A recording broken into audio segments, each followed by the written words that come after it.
विद्यार्थी मित्रांनो नमस्कार. सगळ्यात अगोदर तीच नेहमीची सूचना आपली की ज्यांना व्हिडिओ दिसत नसेल त्यांनी सेटिंगमध्ये जाऊन ॲडव्हान्स सेटिंग करून घ्यायची. मी जेव्हा हा व्हिडिओ अपलोड करत असतो तेव्हा त्याचं रिझोल्युशन कमी होतं, त्यामुळे व्हिडिओच्या सेटिंगमध्ये जायचं आणि ॲडव्हान्स सेटिंग करायची. त्यानंतरच तुम्हाला हे लिहिलेलं टाईप केलेलं एकदम क्लिअर दिसेल. तर या अगोदर आपण पेपर सेकंड जो आहे टेस्ट सिरीजचा आपला, तर त्यातले फक्त 10 प्रश्नांचा व्हिडिओ मी तुम्हाला शेअर केला आहे. आता त्याच्या पुढे क्वेश्चन नंबर 11 जो आहे, तर हा 11 नंबरचं क्वेश्चन मित्रांनो इतिहास स्टार्ट होतं इथून. तर इतिहासाचं आपल्याला बघायचं आहे. इतिहासाचा 11वा जो क्वेश्चन आहे तर तो काकोरी कटाविषयी आहे. अलीकडे बघा काकोरी कट हा चालू घडामोडीमध्ये सुद्धा चर्चेत आहे. का बरं चर्चेत आहे तर काकोरी कटाचं नाव असं कट न ठेवता काकोरी ट्रेन ॲक्शन असं झालेलं आहे. तर काकोरी ट्रेन ॲक्शन असं म्हणायचं. मग या काकोरी कटात सामील असलेल्या खालीलपैकी कोणत्या क्रांतिकारकांना फाशीची शिक्षा झाली होती असं म्हटलेलं आहे. तर फाशीची शिक्षा जे झालेले आहेत तर त्यामध्ये कोणाला झालेली आहे हे लक्षात ठेवायचं. तर सचिंद्रनाथ सन्याल हे याच्यामध्ये ई नावाचा जो पर्याय आहे, सचिंद्रनाथ सन्याल यांना काळ्या पाण्याची शिक्षा झाली होती. तर यांना मित्रांनो फाशीची शिक्षा झाली नव्हती. सचिंद्रनाथ सन्याल यांना काळ्या पाण्याची शिक्षा झाली होती. त्यामुळे हा पर्याय तुम्हाला कमी करावा लागेल. याचा अर्थ ई सोडून सर्व पर्याय बरोबर असा चौथा पर्याय इथे उत्तर येईल. म्हणजे फाशीची शिक्षा कोणाला झाली होती हे जर तुम्हाला लक्षात ठेवायचे तर यामध्ये फाशीची शिक्षा झालेले जे आहेत, आता अशफाक उल्ला खान हे पहिले मुस्लिम क्रांतिकारक होते. फासावर जाणारे पहिले मुस्लिम क्रांतिकारक हे तर या ठिकाणी होतेच. फासावर जाणारे पहिले मुस्लिम क्रांतिकारक कोण, तर अशफाक उल्ला खान. म्हणजे ब तर तुम्हाला उत्तरामध्ये घ्यायचंच होतं. रामप्रसाद आणि रोशन सिंग आणि राजेंद्र लाहिरी तर हे फासावरती जाणारे होते. राजेंद्र लाहिरी, अशफाक उल्ला खान, रामप्रसाद आणि रोशन सिंग. तर हे लक्षात ठेवायचे. म्हणून ई सोडून सर्व क्रांतिकारकांना फाशीची शिक्षा झाली होती. ई कोण सोडले तर सचिंद्रनाथ सन्याल. तर रामाने नाव रोशन केलं राजाचं असं लक्षात ठेवा. टेक्निकली तुम्हाला ट्रिक्समध्ये लक्षात ठेवायचे. तर राम म्हणजे रामप्रसाद बिस्मिल यांनी नाव रोशन केलं रोशन सिंग कोणाचं तर राजाचं. राजा म्हणजे राजेंद्र लाहिरी. असं टेक्निकली तुम्ही लक्षात ठेवा. रामप्रसाद त्याच्यानंतर रोशन सिंग आणि राजेंद्र लाहिरी. अशफाक उल्ला खान हे तुम्हाला माहिती आहे की पहिले मुस्लिम क्रांतिकारक होते, ते फासावरती जाणारे. त्याच्यामुळे या ठिकाणी तुम्हाला उत्तर लक्षात ठेवायचे ई सोडून सर्व. आणि काकोरी ट्रेन जो काकोरी कांड म्हणायचे हिंदीमध्ये किंवा काकोरी कट म्हणायचे, तर त्याचं नाव आता काकोरी ट्रेन ॲक्शन असं झालं. कारण कट म्हणणं हे फार योग्य वाटत नव्हतं म्हणून त्याचं नाव बदललेलं आहे. तर अशा प्रकारे हा 11वा क्वेश्चन आहे काकोरी कटाच्या बाबतीत. तर काकोरी कट कधीचा आहे, कधी कधी कटांचा क्रम लावायला सांगतील तर 1925चा क्रम आहे. तर काकोरी कट हा 1925चा आहे. Miraj cut, Chittagong cut, Kakori cut असे कट देतील आणि तुम्हाला त्यांचा क्रम लावायला सांगतील. तर काकोरी कट हा 1925चा आहे. तारीख पण लक्षात ठेवा त्याची 9 ऑगस्ट 1925. तर 9 ऑगस्ट 1925 ही तारीख आहे काकोरी कट. तर त्याचं नाव बदललं काकोरी कटाचं म्हणून तो चर्चेत आहे. 1901 मध्ये कवी मोहम्मद इक्बाल यांची पहिली उर्दू कविता डॅडॅश ही प्रकाशित झाली आहे. तर मोहम्मद इक्बाल यांची पहिली उर्दू कविता कोणती प्रकाशित झाली असं आपल्याला विचारले तर त्यामध्ये पर्याय नंबर 3 आहे हिमालय. तर हिमालय ही 1901 मध्ये 3 मध्ये नाही तर हिमालय ही कधीची होती, तर हिमालय लक्षात ठेवायचं 1901 मधली होती. 1901 मध्ये कवी मोहम्मद इक्बाल यांची पहिली उर्दू कविता प्रकाशित झालेली आहे. तर 1901 मध्ये लक्षात ठेवायला सोपं आहे. 1 नंबरची कविता हिमालय. तर हिमालय सगळ्यात 1 नंबर पर्वत आहे. भारतामधला किंवा जगातला सगळ्यात उंच पर्वत आहे. माउंट एव्हरेस्ट शिखर वगैरे हिमालयातच आहे. आणि कवितासुद्धा 1901 एक नंबरची कविता 1901लाच लिहिलेली आहे. कोणी लिहिली तर मोहम्मद इक्बाल यांची ती कविता आहे. मोहम्मद इक्बालविषयी तुम्हाला माहिती आहे की ते एक म्हणजे मुस्लिम लीगचे कार्यकर्ते होते किंवा मुस्लिम लीगमध्ये नंतर गेलेले आहेत. तर मोहम्मद इक्बाल सारे जहां से अच्छा हिंदुस्तान हमारा हे सगळ्या भारतीयांना माहिती आहे. तर ते मोहम्मद इक्बाल यांनीच गायलेलं आहे. तर तराना ये हिंद हे जे तुम्हाला दिले तराना ये हिंद म्हणजेच तराना ये हिंद नावाची जी कविता आहे म्हणजे सारे जहां से अच्छा हे 1904मध्ये प्रकाशित झालं होतं. एक मिनिट 1904ला पर्याय नंबर 1 जो दिलाय तराना ये हिंद हा पर्याय नंबर 1 1904 जेव्हा सावरकरांनी मित्रमेळा केली तेव्हा यांनी ती तराना ये हिंद आणि हिमालय जी आहे तर ती सगळ्यात पहिली कविता आहे उर्दू कविता. उर्दू कवितांचा संग्रह हिमालय. जबाब ए शिकवा हा असा पर्याय नंबर 2 दिलाय तर ही 1913ची आहे मित्रांनो. तर ही 13ची कविता आहे. जबाब ए शिकवाह नावाची जी कविता आहे तर ती 13ची आहे. शिकवाह नावाचा चौथा पर्याय दिलाय तर ती 1909ची आहे. तर असे मोहम्मद इक्बाल जे आहेत ते पंजाब, वायव्य सरहद प्रांत आणि सिद्ध प्रांत, बलुचिस्तान यांना सगळ्याला मिळून एक स्वतंत्र पाकिस्तान बनवलं पाहिजे अशी सुद्धा त्यांनी 1930ला मागणी केलेली आहे. तर 1930ला अलाहाबादला मुस्लिम लीगचं अधिवेशन जेव्हा झालं तर तेव्हा त्यांनी पाकिस्तानची मागणी केलेली आहे. पण पाकिस्तान ही संकल्पना त्यांची नव्हती. तर पाकिस्तान ही संकल्पना कोणाची होती असं विचारल्यानंतर चौधरी रहमत अली चौधरी म्हणून त्यांची पाकिस्तान ही संकल्पना होती.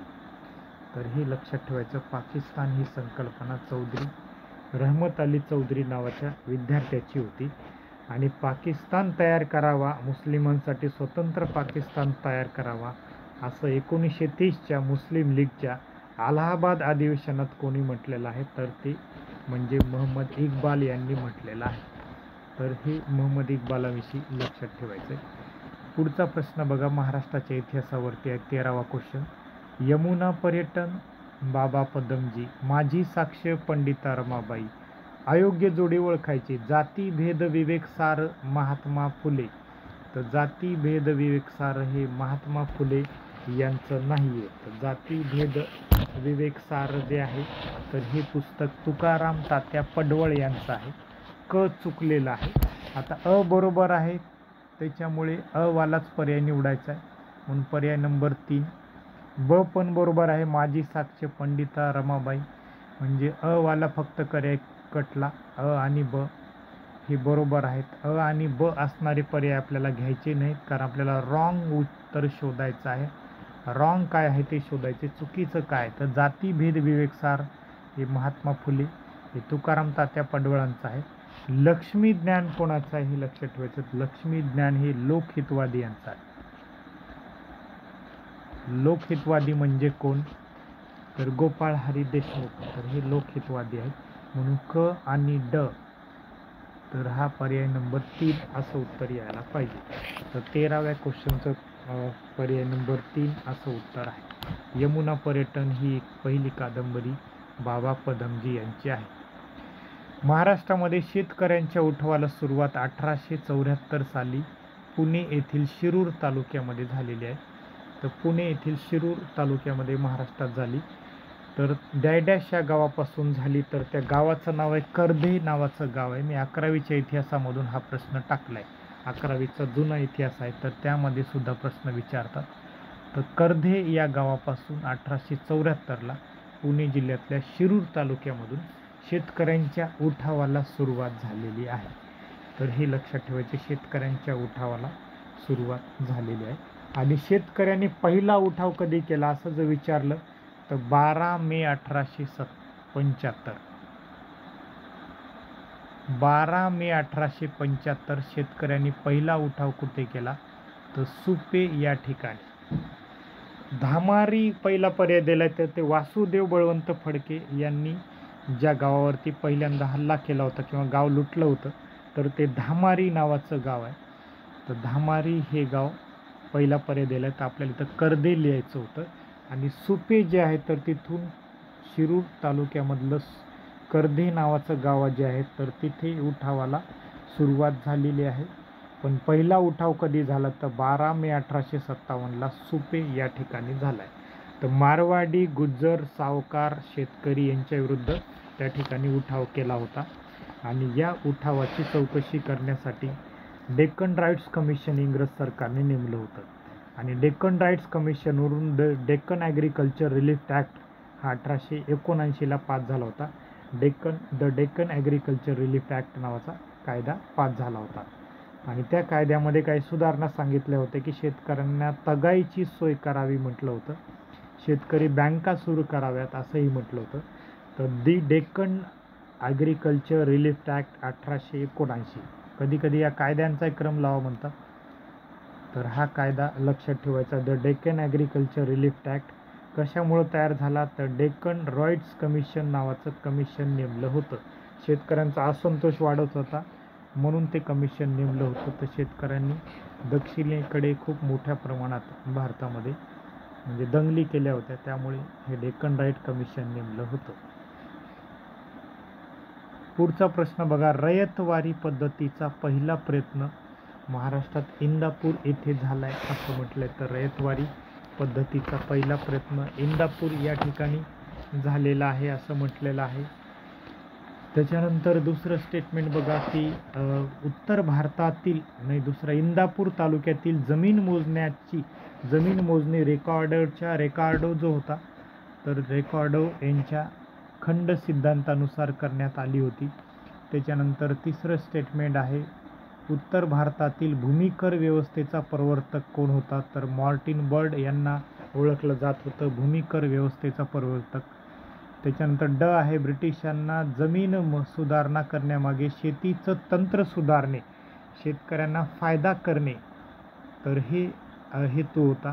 तर वरील विधानापैकी अयोग्य विधान ओळखायचं आहे.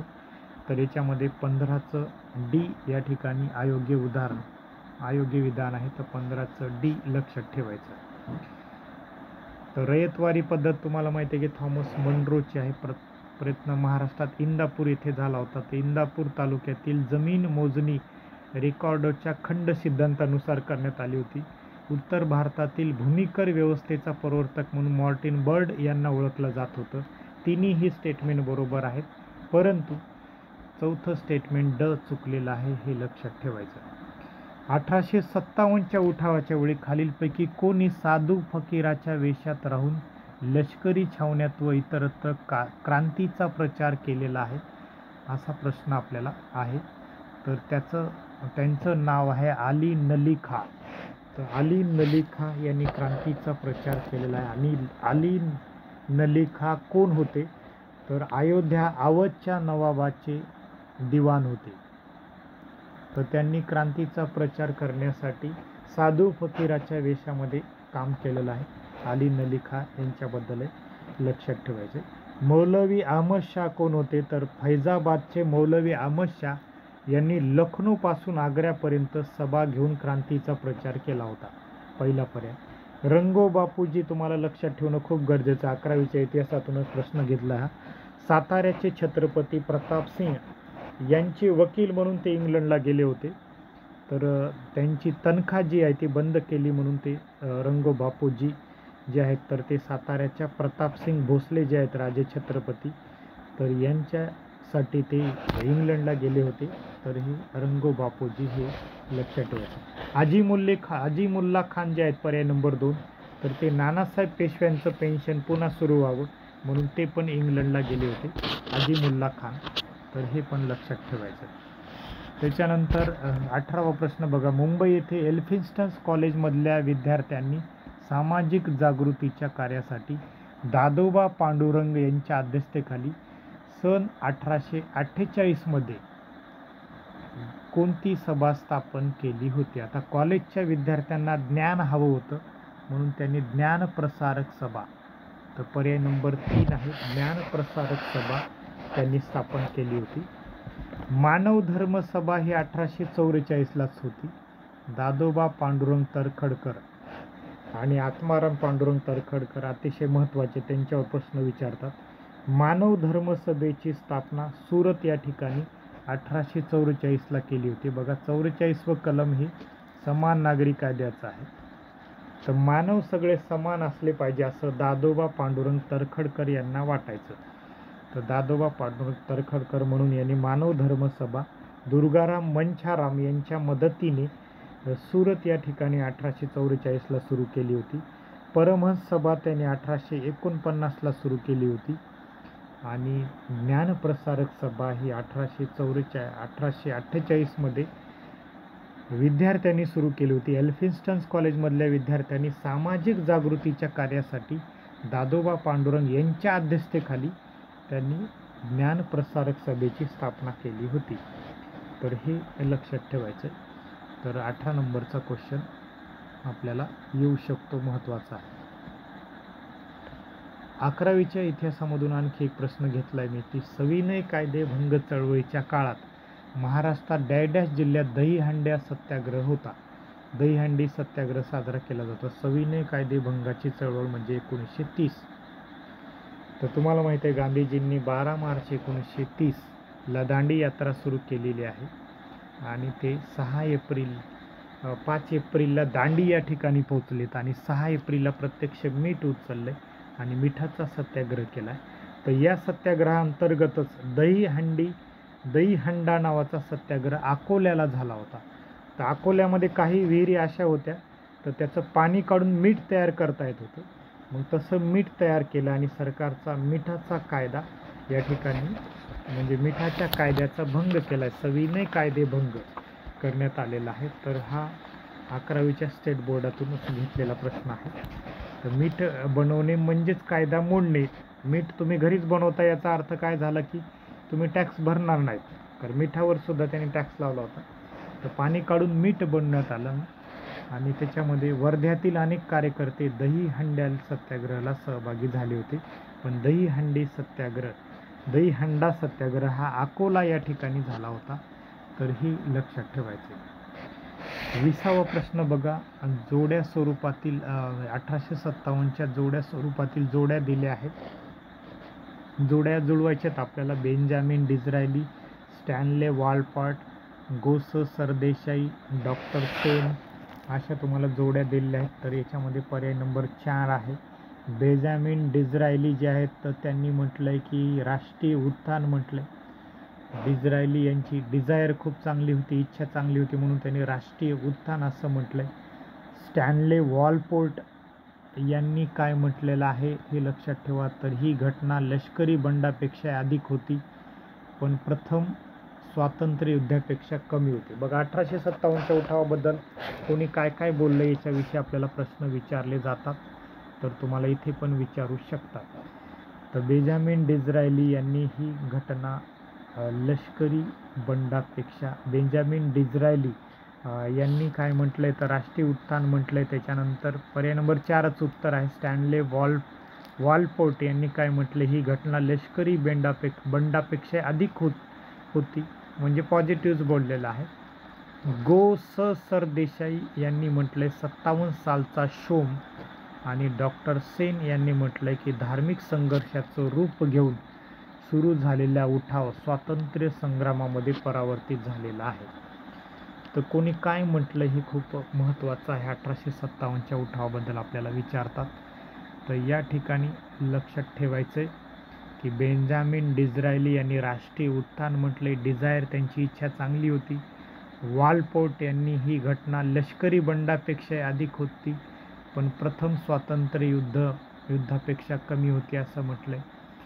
त्याच्यानंतर गोस सरदेसाई तर यांनी काय म्हटलंय तर 57 सालचा शोम असं म्हटलंय. डॉक्टर सेन धार्मिक संघर्षाचं रूप घेऊन सुरू झालेला उठाव स्वातंत्र्य संग्राम बनलाय असं म्हटलेलं आहे.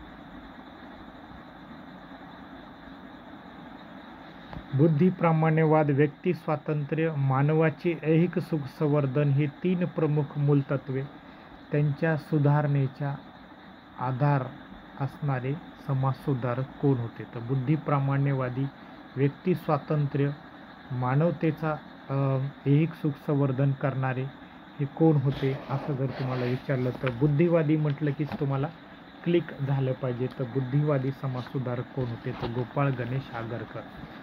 आगरकरांनी अगदी मृत्यूनंतर आपल्या अंतिम संस्काराचा खर्च सुद्धा दुसऱ्याला यायला नको म्हणून पुरचंडीमध्ये 20 रुपये बांधून ठेवणारे एवढे महान समाजसुधारक होते आगरकर.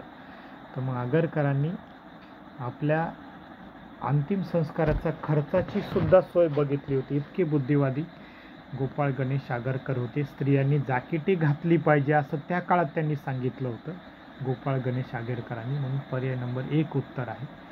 एक ईश्वर निष्ठेची कैफियत नावाचा निबंध कोणत्या समाजसुधारकांनी लिहिला आहे असंही आपल्याला विचारतील. एक ईश्वर निष्ठेची कैफियत, तर हे महादेव गोविंद रानडे यांनी हे पुस्तक लिहिलेलं आहे. एक ईश्वर निष्ठेची कैफियत हे महादेव गोविंद रानडे यांचं पुस्तक आहे. तर प्रार्थना समाजाची तत्त्व पटवून देण्यासाठी त्या समाजाबद्दल लोकांना असलेल्या निरनिराळ्या शंकांचं निरसन करण्यासाठी हा ग्रंथ त्यांनी लिहिलेला आहे. तर प्रार्थना समाजाच्या मताचं समर्थन करण्यासाठी हा निबंध त्यांनी लिहिला आहे. त्यात 39 मताची आणि कर्तव्यांची मीमांसा केलेली आहे. तर एकविश्वर निष्ठेची कैफियत महादेव गोविंद रानडे हे तुम्हाला लक्षात ठेवायचं. 23वा प्रश्न बघा. त्याने प्राचीन भारतातील साहित्य आणि विद्येला संरक्षण दिलेलं आहे. चार्ल्स विल्किन्सन यांनी गीतेच्या पहिल्या भाषांतरात त्यांचं प्रस्तावना दिलेली आहे. एशियाटिक सोसायटी ऑफ बेंगॉलची स्थापना यांच्याच काळात झालेली आहे. तसेच कलकत्ता येथे मदरसा स्थापन केलेला आहे. तर हे कोण होते असं तुम्हाला विचारतील. तर वॉरन हेस्टिंग होते. तर वॉरन हेस्टिंगच्याच काळात मित्रांनो प्राचीन साहित्य आणि विद्येला संरक्षण मिळालेलं आहे. चार्ल्स विल्किन्सनच्या गीतेच्या पहिल्या भाषांतराला त्यांनी प्रस्तावना दिली होती. तर गीतेचं भाषांतर कोणी केलं? तर चार्ल्स विल्किन्सन यांनी केलं. एशियाटिक सोसायटी ऑफ बेंगॉलची स्थापना यांच्याच काळात झाली होती आणि कलकत्ता येथे मदरसा स्थापन झाला होता यांच्याच काळात झाला होता. 1773चा रेग्युलेटिंग ॲक्ट सुद्धा यांच्याच काळात झालेला आहे. तर अरबी फारसी भाषेचं ज्ञान, बंगाली भाषासुद्धा बोलणारे होते वॉरन हेस्टिंग. तर हे बंगाली भाषासुद्धा बोलायचे. तर हे यांच्याबद्दल लक्षात ठेवायचे. पुढे जाऊ आपण. 1901 साली स्थापन झालेल्या अनुशीलन समितीचा मुख्य हेतू होता शारीरिक शिक्षण देणे. तर शारीरिक शिक्षण देणे हा होता. कोलकात्याजवळील माणिकतोळा येथे बॉम्ब तयार करण्याचं केंद्र होतं. अरविंद घोष यांचे बंधू बारिंद्र कुमार घोष या संघटनेचे प्रमुख होते. तर वरील विधाने वाचून योग्य पर्याय आपल्याला निवडायचे आहेत. तर योग्य पर्यायाचं जर बघितले तर उत्तर या ठिकाणी ABC असं उत्तर आहे. तर तिन्हीही बरोबर आहे. तर 1901 साली स्थापन झालेली अनुशीलन समिती जी आहे, तर अनुशीलन समितीची मुख्य हेतू काय होता? तर शारीरिक शिक्षण देणे हा होता. कोलकात्याजवळ माणिकतोळा नावाचा या ठिकाणी बॉम्ब कारखानाच तयार केला होता क्रांतिकारकांनी आणि अरविंद घोष यांचे बंधू बारिंद्र कुमार घोष हे या संघटनेचे प्रमुख होते. डॅडॅश हे मराठी भाषेतलं पहिलं दैनिक होतं. पटकन दर्पण लिहायचं नाही. दैनिक विचारलं दैनिकच लिहायचं. ज्ञानप्रकाश हे दैनिक होतं. तर मराठी भाषेतलं पहिलं दैनिक कोणतं? तर ज्ञानप्रकाश हे मराठी भाषेतलं पहिलं दैनिक आहे. ज्ञानाचा प्रकाश कृष्णांच्या डोक्याच्या मागे पडतो असं लक्षात ठेवायचं. कृष्णाजी रानडे. तर कृष्णाजी रानडे हे खूप ज्ञानी होते. ज्ञानाचा प्रकाश. तर श्रीकृष्णाहून लक्षात ठेवायचं. श्रीकृष्णाच्या शेजारी बघितला असा प्रकाश या दिव्यातून कसा निघतो? तर आपल्या अकॅडमीचं नाव तसंच आहे, ज्ञान आर्डव. तर मग असा प्रकाश तुम्हाला दिसतो इथे. तर ज्ञानप्रकाश कृष्णाजी रानडे हे मराठी भाषेतले पहिले दैनिक होते.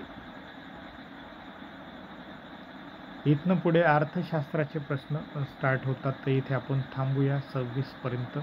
26च्या पुढच्या अर्थशास्त्राचे आहेत. तर इथे आपण थांबू.